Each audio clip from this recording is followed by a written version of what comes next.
my friends. This is the SHIB coin June 2022 1-month overview. Just off a glance,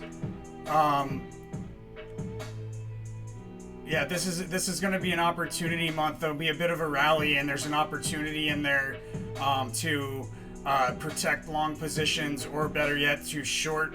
If you've never shorted a crypto, you should be very, very careful. Probably steer clear of doing that. As far as I know, it's got unlimited loss potential. That's right, unlimited, unless there's a way to cover it, but I don't know of that.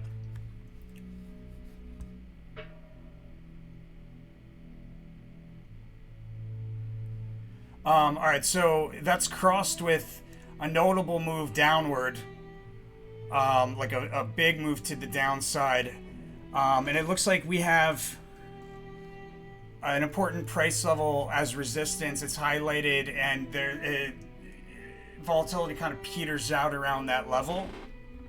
It also, the month highs come out of a dip that was an opportunity to move to it, so that it's not far from like some sort of local dip. Behavior, to reach the low, there's going to be selling from near overbought territory down to the month's low or lows.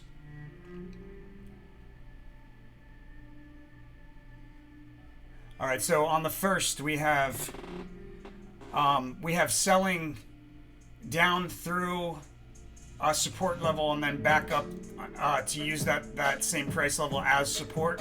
So selling down to and through and then back up to that price level and using that as support. Looks like there's an opportunity on the second,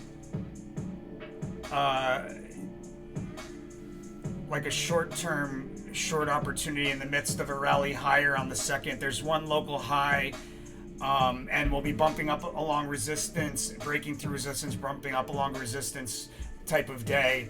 And within that, there's an opportunity to short, but like a next day kind of thing, like an overnight type of trade. On the third, we have one local low. So if you're looking at a one-day chart, there'll be a prominent low, and there'll also be one local high. So a prominent high on a one-day chart for the third, with a notable reversal near the high. The low will mark an opportunity to open up a long position. Looks like possibly to sell on that same day, or hold for a bit longer. Because we're gonna do like kind of like this type of movement on the third.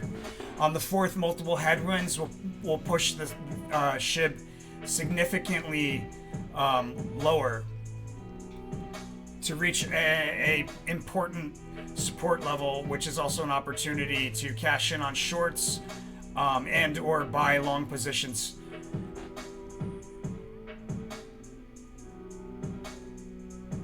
Long positions for a swing trade. On an overview, if you look at the 10-year one card overview, and then I did 4 cards each for 1 year. That's another reading. You can check it out on the channel, and it was overall for 10 years. It's a bullish stock, but it looks like 2024 is going to be the year to really get in on it on a long-term basis. All right, so we have a prominent move higher in the midst of all those headwinds that we had come out on the 4th, or that we're dealing with on the 4th. There's a prominent move higher, surprisingly enough, and that marks a trade opportunity, because from the push higher, there's also there's correlation to the Fool card and a big push to the downside. Looks like a lot of volatility takes place, or positioning oneself for volatility over the next few days is a good idea on the 5th. Out of that strong decline, we have a bit of a move to the upside to reach one local high on the 6th, and also on the one-day chart for the 6th, there'll be one prominent local low. We have another trade opportunity, swing trade opportunity here on the 7th. In the midst of that decline that looks to have commenced on the 5th, we reach a prominent month's trough here on the 7th, and then we push higher on the 8th, but like a notable move to the upside if you're looking at a 1 month chart. The 8th also marks another opportunity to short on a swing trade basis. There's one local low on the 29th, which marks an opportunity to open up long positions for a swing trade. We have 3 failed attempts to break through key resistance on the 9th as well. Looks like we have our prominent high on a month's chart in the midst of a big rally higher on the 10th, early in the morning on the 10th. One local high and a big push higher, guys, but that also marks an opportunity the 10th to short on a swing trade basis. The following day we have a notable move. Looks like towards the end of the day there's a notable move to the downside.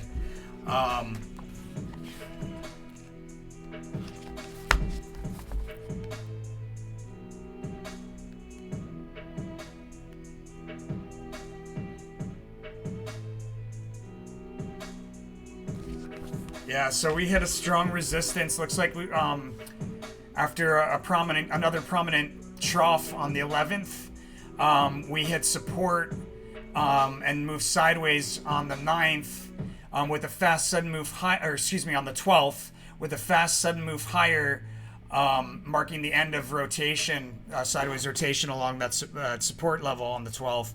But that's resistance holds. It looks like we have resistance that really holds strong on the 12th. A local low and prominent support level again on the 13th. Looks like we have a big decline on the 13th, 14th, somewhere around the 13th, 14th, big decline.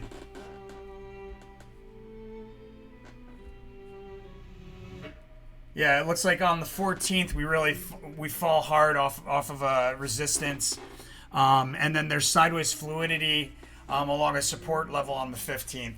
On the 16th we have, on a 1-day chart on the 16th, we have one local high, one local low. The local high is going to be met like when we go higher and then we come all the way back down, like we retrace that big move higher, which will be a fast sudden move higher. And the low will also mark an opportunity there to open up a position, and a long position, and then sell it later on in the day. That rally, revisit past problems, and a notable low looks like on the 17th, 18th. I'm advised to be prudent there on the 18th in the midst of a move higher. There's either multiple false lows or multiple false tops, or bottoms, or both on the 18th in the midst of some downward sideways fluctuation. 3 local lows on the 18th, so it looks like a pretty bearish day on the 18th. On the 19th, we have a big push to the upside. We bump along resistance, break through resistance, bump along resistance, break through resistance. Looks like a big move to the upside. And then we have a lot of volatility on the 20th that ends with a fast sudden move to the upside. 2 local lows after a big move lower that takes place in that volatility on the 20th.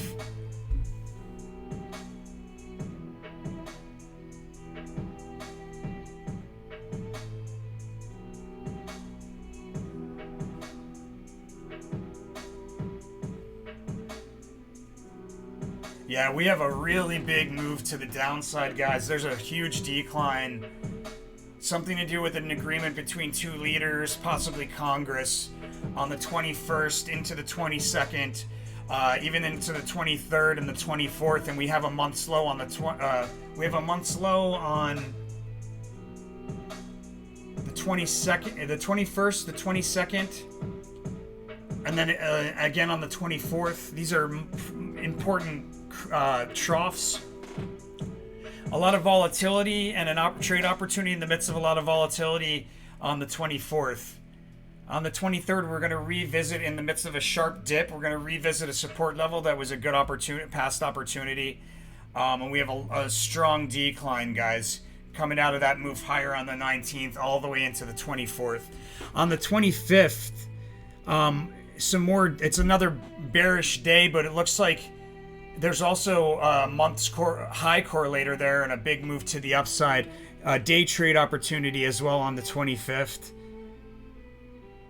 Yeah, we have a move higher and then an equal move back down lower on the 25th. On the 26th, we have sideways fluctuation with a bullish trend. A local high and a local low on the 27th. So if you're looking at the 27th on a one-day chart, there'll be one prominent high, one prominent low, and a day trade that takes place. The local low presents a day trade opportunity to go long. Local high presents an opportunity when we fail to break through resistance. After a big move higher to reach it, that we fail to break through resistance, and then we fall back sharply down. And there's a day trade in there. On the 28th, we do sideways rotation along support.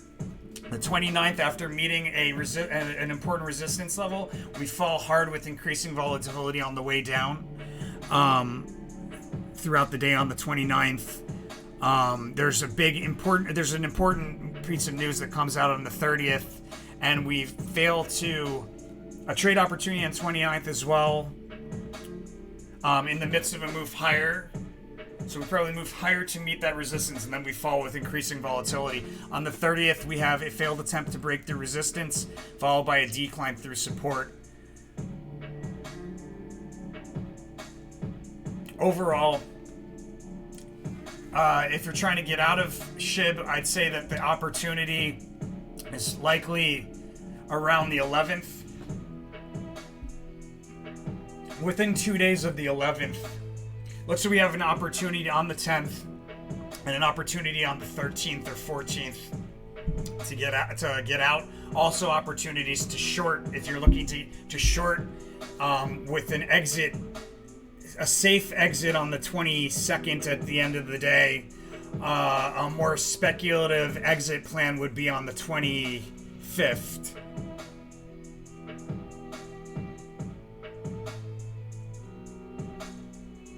And if the 25th doesn't work out for speculation, then I would carry it over to the 29th. But I'd definitely be out on the 29th if that was a short position. But it does look like if I'm trying to make some quick money, I likely want to get in on the 3rd and out safely, super safely on the 5th. More safely on, not as super, but still safe, I'd say on the 10th, and then speculatively safe on the 13th, 14th. Or not safe, but speculative exit on the 13th, 14th. And there you have it, guys. That's the 1 month overview for June 2022.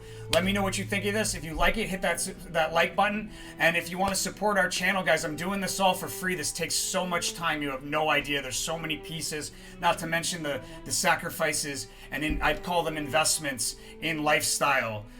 The way that I have to live in order to just be in the right energy state to do this. So please hit that subscribe button, show your love, and push this on through support by sharing it with people you think it'll help.